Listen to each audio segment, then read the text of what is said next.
नमस्कार दोस्तों, आप सबका स्वागत है मेरे YouTube channel study point with Kumar अभी में।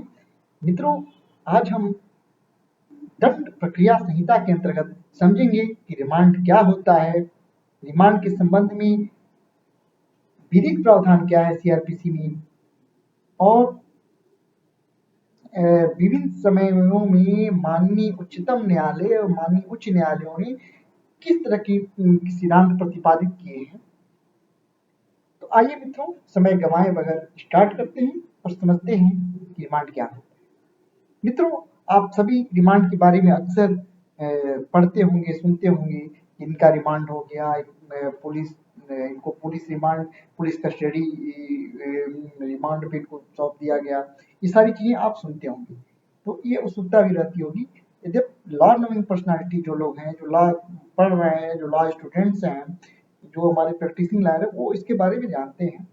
फिर भी मैं इसके संदर्भ में एक विस्तृत कॉन्सेप्चुअल ये वीडियो मैं दे रहा हूँ, और मुझे उम्मीद है कि ये आपको, जब इस वीडियो को आप देख लेंगे तो रिमांड का जो कॉन्सेप्ट है उसको पूरी तरह से आप समझ जाएंगे। मित्रों, रिमांड का जो शाब्दिक अर्थ होता है उसका प्रतिप्रेषण, इसका जो हिंदी में जो इसका रूपांतर होता है। रिमांड को पूरी दंड प्रक्रिया संहिता में कहीं भी परिभाषित नहीं किया गया है।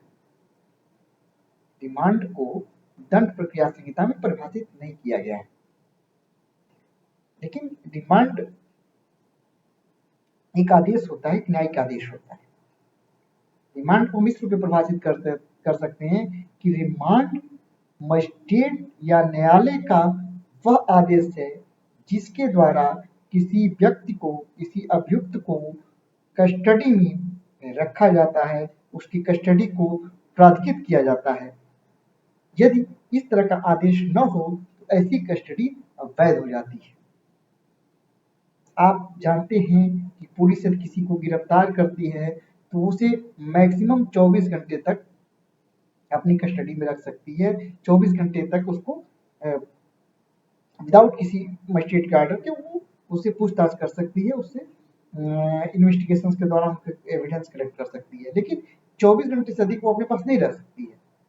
तो पुलिस करती क्या है कि जैसे जब वो व्यक्ति को गिरफ्तार करती है, उसको ऐसा प्रतीत होता है पुलिस को कि 24 घंटे के अंदर इन्वेस्टिगेशन पूरा नहीं हो सकता है, तो वो उस अभियुक्त को मजिस्ट्रेट के समक्ष ले जाती है, या यदि वो मामला स्पेशल कोर्ट द्वारा ट्रायबल है और स्पेशल कोर्ट को ही पावर किया गया है रिमांड को, उसके समक्ष प्रस्तुत करती है, जैसे पॉक्सो वगैरह है, और फिर वो कोर्ट को या मजिस्ट्रेट न्यायालय ये आदेश करता है कि उसको जुडिशियल कस्टडी या पुलिस कस्टडी जैसी भी स्थिति हो, उसको वो कस्टडी को प्राधिकृत करता है मजिस्ट्रेट।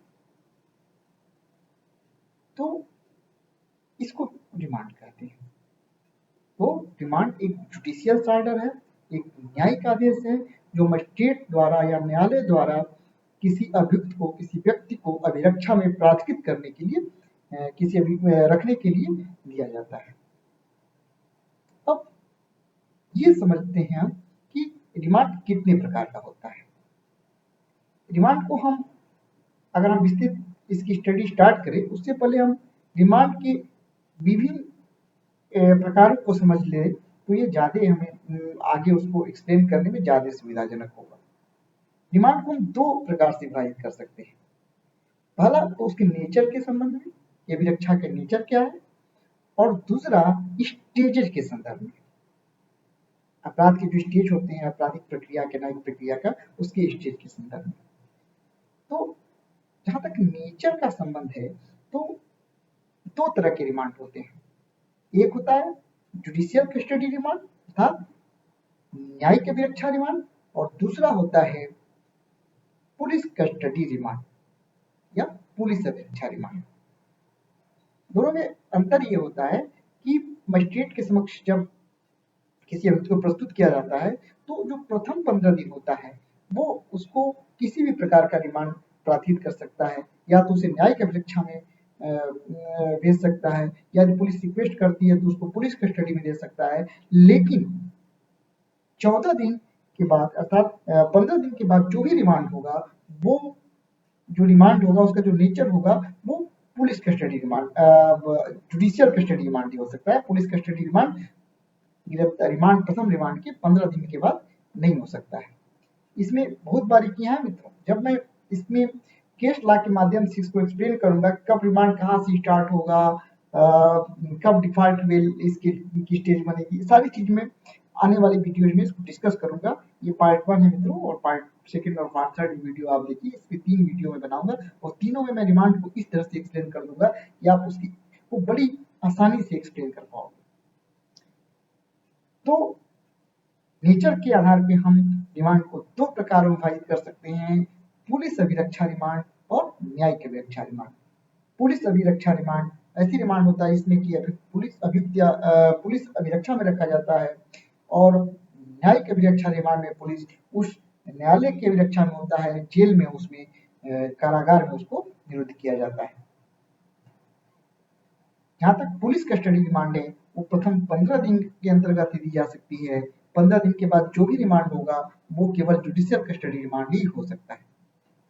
तो ये 2 महत्वपूर्ण अंतर है जिसे आपको समझना होगा।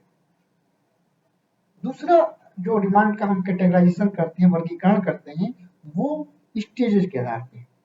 जैसा कि आप जानते हैं कि आपराधिक जो प्रक्रिया होती है उसमें 3 स्टेजेस होते हैं।